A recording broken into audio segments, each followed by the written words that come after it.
Viaggiando attraverso il Veneto alla scoperta delle sue meraviglie, sono sempre più convinto che non lo conosco abbastanza. Oggi sono a Cittadella, imparerò la sua storia, sfiderò la paura dell'altezza al di sopra delle sue mura, cercherò di scoprirne le curiosità, mi farò avvolgere dalla sua atmosfera medievale.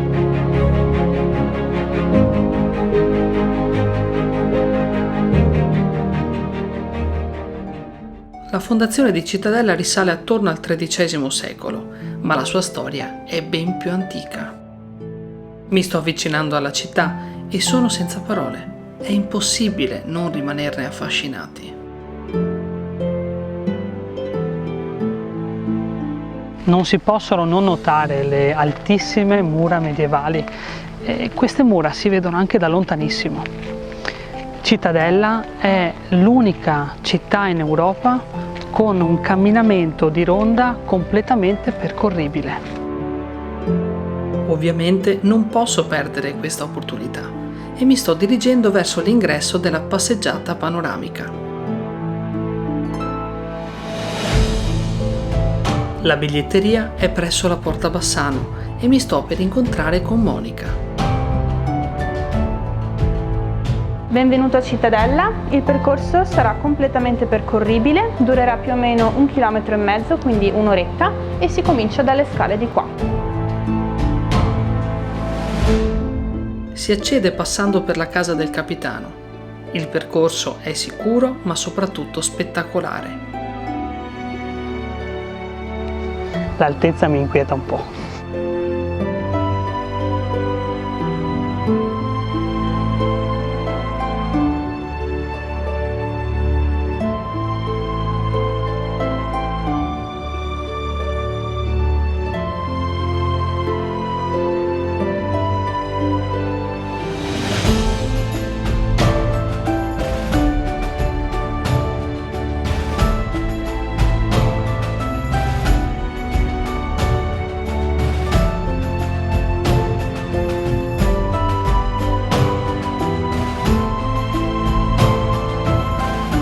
Quest'anno le mura compiono 800 anni.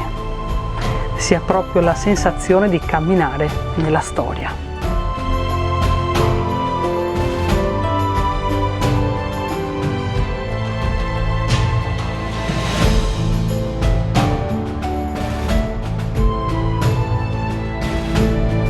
Il punto più fortificato dell'intera cinta era la Porta Bassanese.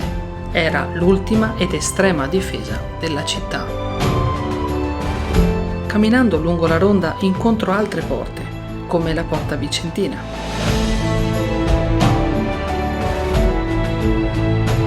La Porta Treviso è l'ingresso orientale alla città. Come la Porta Vicenza, anche questa presenta un torrione molto alto.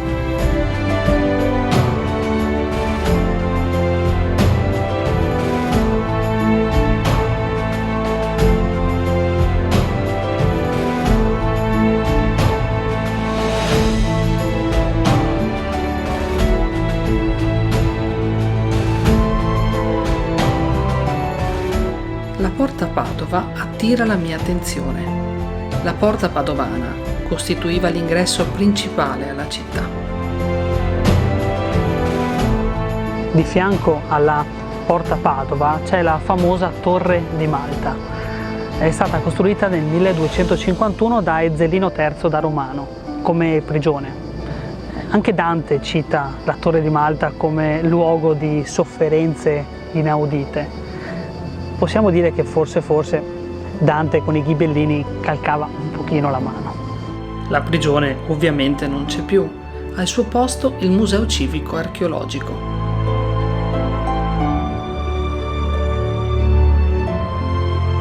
Sto andando ad incontrare Eden, che mi dirà qualcosa in più di questo museo.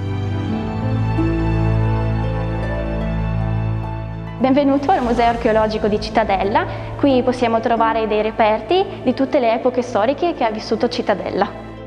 L'età del bronzo e del ferro invece sono conservati da questa parte del museo.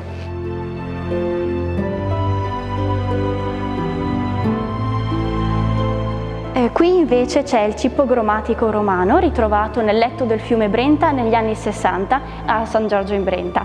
All'epoca dei Romani si trovava all'incrocio di due strade. Qui abbiamo dei reperti medievali e del vasellame rinascimentale riccamente decorato.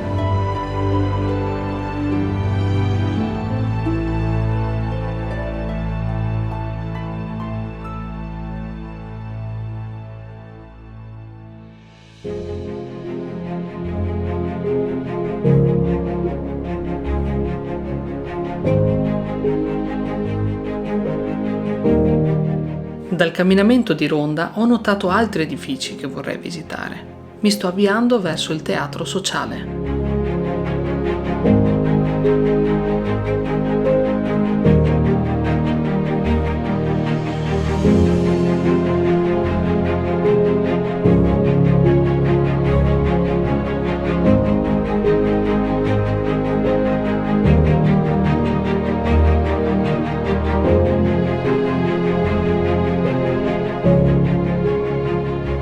Siamo all'interno del Teatro Sociale, un gioiellino nato nel 1817 su richiesta di alcuni cittadini di Cittadella che appartenevano alla locale filarmonica che era nata qualche anno prima, nel 1804.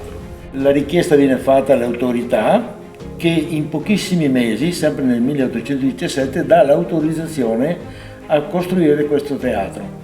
Praticamente si chiama Teatro Sociale proprio perché è fatto da una società di cittadini che si autotassano, comprano prima ancora di costruirlo, comprano qualche palchetto, anche più di uno, pur di far fronte alle spese.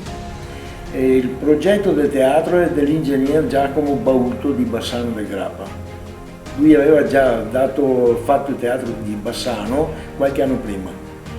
Gli interni si viene chiamato Francesco Bagnara di Vicenza, lo stesso che poi ha dipinto anche gli interni della Fenice di Venezia, e sembra per la facciata Giuseppe Iappelli di Padova, l'ingegnere Iappelli. Il pittore Francesco Bagnara, appunto, che aveva fatto anche gran parte delle pitture del teatro La Fenice di Venezia, ha lavorato qui qualche anno e ha lasciato questo piccolo capolavoro.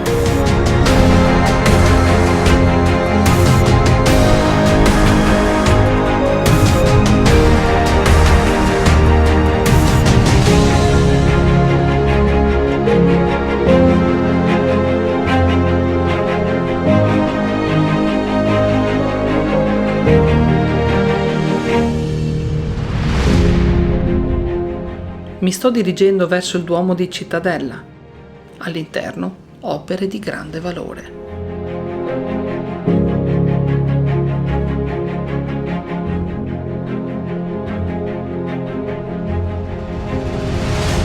Il mio viaggio a Cittadella sta giungendo al termine e mi rimane un'ultima cosa da fare: assaggiare un dolce tipico, la Dama dei Carraresi. Per questo sto per incontrare Massimo del Bistrò Carraresi.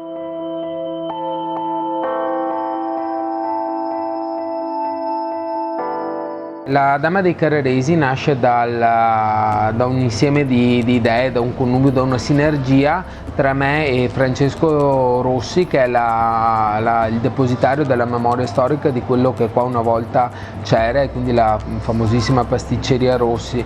E la voglia era proprio quello di ridare vita a un dolce che aveva reso famosa Cittadella. La volontà appunto è stata quella di rimodernizzare un po' quello che era un dolce storico di Cittadella, e quindi l'abbiamo reso un po' più soffice, un po' più alto, mantenendo comunque l'autenticità dei sapori e l'originalità del prodotto. Quindi non troverai conservanti, non troverai coloranti, ma potrai separare la genuinità della materia prima fresca con cui viene fatto, e sono sicuro che ti piacerà moltissimo.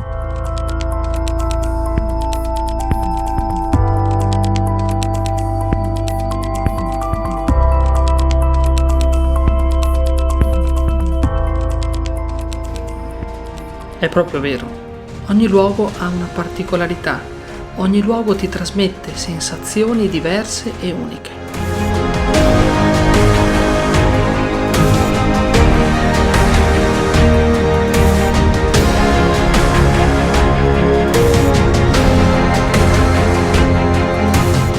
Cittadella ha la capacità di avvolgerti, prenderti e trasportarti in un'altra epoca. Un'epoca particolare, non sempre apprezzata, ma sicuramente affascinante, a cui è piacevole ogni tanto buttare uno sguardo.